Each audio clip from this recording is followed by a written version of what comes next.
Falter over Cordia, my name is Mr. O'Sullivan. Jack ar Scoil Téama Eochairfhocail. Ag deir an ísean seo big me ábalta. Eochairfhocail na hanalíse a hiiscint, Eochairfhocail na hanalíse a úsáid. Téama an dáin. Imacht na hóige.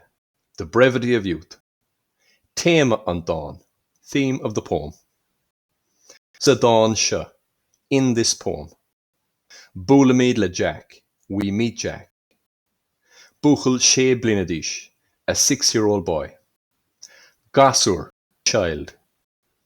Ag dul ar Scoil, going to school. Den chéad uair, for the first time. Léiríonn an filla, the poet shows. An tathhrú sail, the change of life.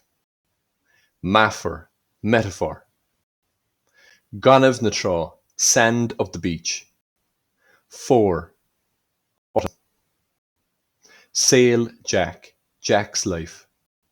Riv dul ar Scoil, before going to school. Doris Donor, the door to the autumn. Taggart, reference.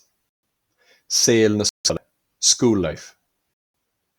Darlish and Villa, according to the poet. Dás Jack Aeneas, Jack grew up. Har Iha, overnight. Ma bhábín óg, my little baby. Godánig fás ein Iha that grew up overnight. And istá me ábala, Eochairfhocail na hanalíse a hiiscint, Eochairfhocail na hanalíse a úsáid. San liv,